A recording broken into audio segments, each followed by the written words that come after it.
Assalamualaikum warahmatullahi wabarakatuh. Kami dari kelompok 6, kelas Hukum Perdata Internasional. Di sini kami akan menjelaskan terkait some reflection on the way ahead for UK Private International Law after Brexit. Sebelumnya, perkenalkan terlebih dahulu anggota dari kelompok 1, ada saya sendiri, Ilham Bahar Arozi, kemudian ada Arbian Alam, ada Gilang Daru, ada Iko Mang Cahya, ada Mustika, Ayu Tridara, dan Tiara Naura. Selanjutnya akan dibacakan oleh Mbak Tiara Naura. Baik, terima kasih Mas Bahar.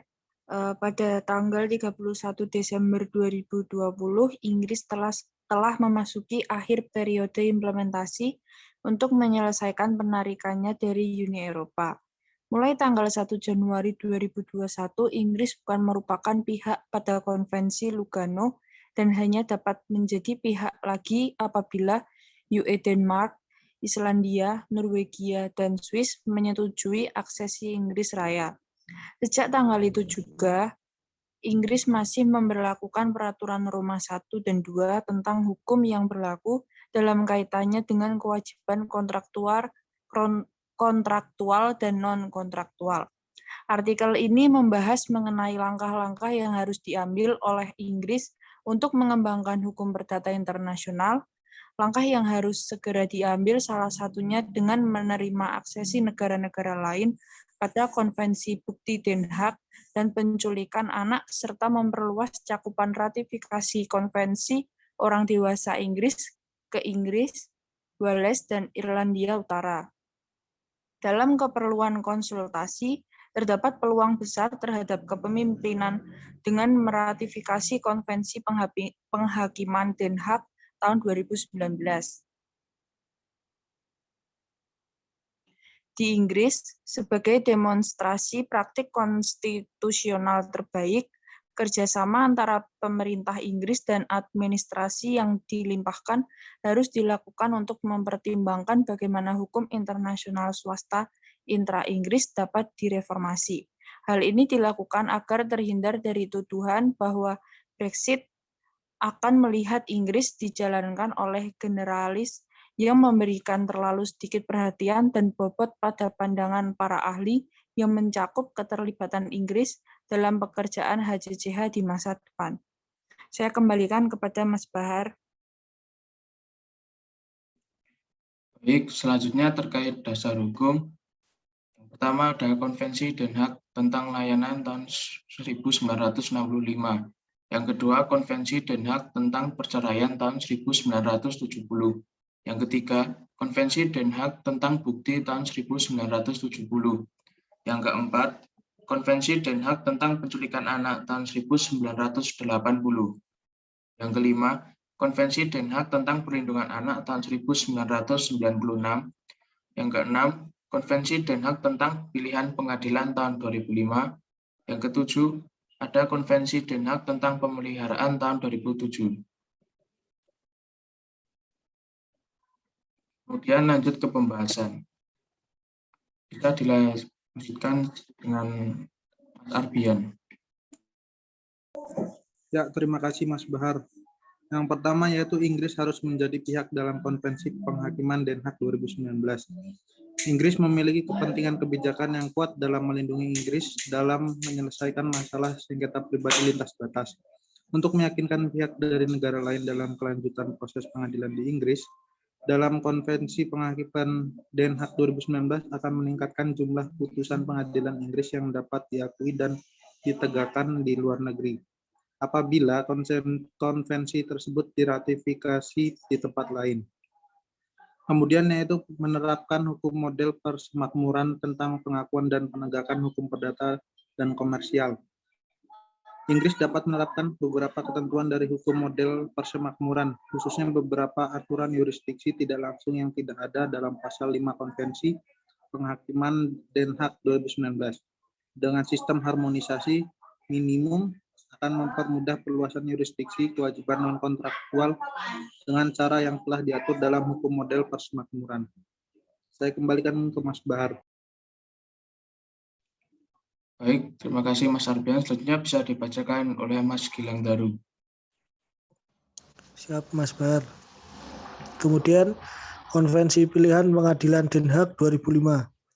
Inggris menjadi negara yang menandatangani konvensi ini secara independen yang berlaku sejak tanggal 1 Januari 2021, tapi konvensi ini berlaku di Inggris Raya tanggal 1 Oktober 2015 sesuai dengan berlakunya konvensi ini untuk Uni Eropa.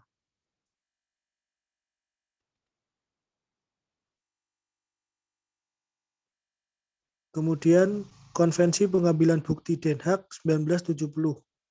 Inggris adalah pihak dalam konvensi ini yang merupakan blok bangunan utama untuk pengembangan hukum internasional swasta global. Terdapat 63 negara peserta dan 22 negara yang belum menerima aksesi. Inggris menerima aksesi Kroasia, Hungaria, Lithuania, Malta, Rumania, dan Slovenia. Setelah sekian lama tidak menerima dari negara manapun pada Oktober 2020. Saya kembalikan ke Mas Bahar. Terima kasih Mas Gilang Daru. Selanjutnya bisa dibacakan oleh Mas Ikomang. Baik, terima kasih Mas Bahar. Selanjutnya ada Konvensi Den Haag tentang orang dewasa tahun 2000. Inggris adalah pihak dalam konvensi ini, tetapi hanya untuk Skotlandia. Pada 17 Juni 2020, pemerintah Inggris berkomitmen untuk meratifikasi konvensi tahun 2000 melalui amandemen terhadap Mental Capacity Act tahun 2000. Namun komitmen tersebut belum juga terpenuhi. Kemudian ada Konvensi Den Haag tahun 1980 tentang penculikan anak. Inggris memiliki keraguan tentang kemampuan salah satu dari negara untuk mematuhi konvensi penculikan anak. Hal itu terus diumumkan kepada publik dan menawarkan bantuan hukum untuk membantu negara-negara yang menerapkan konvensi yang benar. Terima kasih, saya kembalikan ke Mas Bahar. Baik, selanjutnya bisa dibacakan oleh Mbak Mustika. Selanjutnya, kebijakan demi keadilan lintas batas Inggris setelah bebas dari batasan kompetensi eksternal Uni Eropa. Adanya pengambilan bukti dalam litigasi lintas batas, Inggris tidak menerima aksesi negara-negara yang menandatangani ketika Konvensi Den Haag.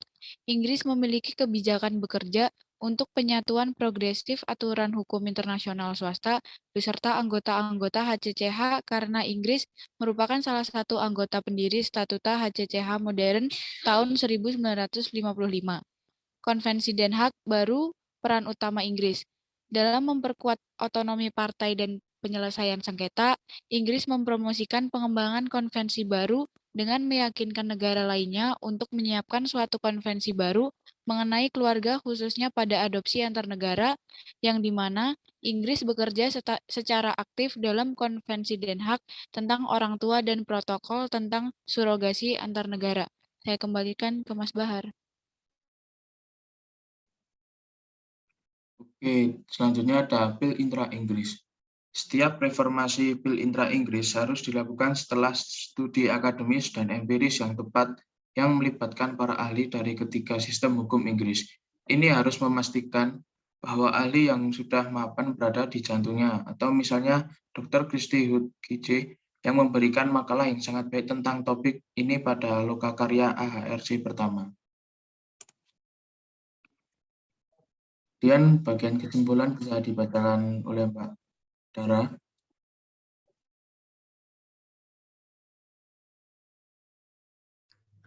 Terima kasih Mas Bahar. Selanjutnya, kesimpulan keluarnya Inggris dari UE menjadikan mayoritas rakyat Inggris yang memberikan suara dalam referendum, memberikan peluang bagi Inggris untuk memberikan kontribusi besar bagi pengembangan swasta global.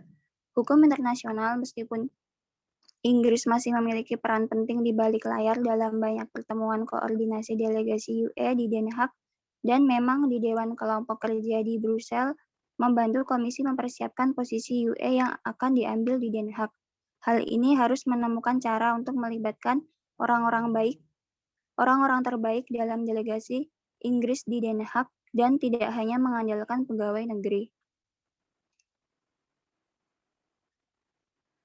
Inggris harus terus membangun aliansinya di Den Haag dengan UE yang telah berada di garis depan dalam mengembangkan hukum internasional swasta global. Inggris dapat memulai awal yang baik dengan menerima aksesi banyak negara ke konvensi pengambilan bukti dan penculikan anak Den Haag. Dengan memperluas cakupan geografis, ratifikasi konvensi Den Haag ke Inggris dan Wales dan Irlandia Utara. Dengan mencabut deklarasi asuransi di bawah konvensi pilihan pengadilan Den Haag. Dan dengan menjadi yang pertama, meratifikasi konvensi pengadilan Den Haag 2019. Ketika menerapkan konvensi pengadilan Den Haag, pertimbangan serius harus diberikan untuk memasukkan beberapa dasar yurisdiksi tidak langsung yang lebih liberal dalam model persemakmuran hukum dan dengan demikian memberikan petunjuk yang diharapkan negara persemakmuran lainnya akan mengikuti. Saya kembalikan ke Mas Bahar. Terima kasih Mbak Dara.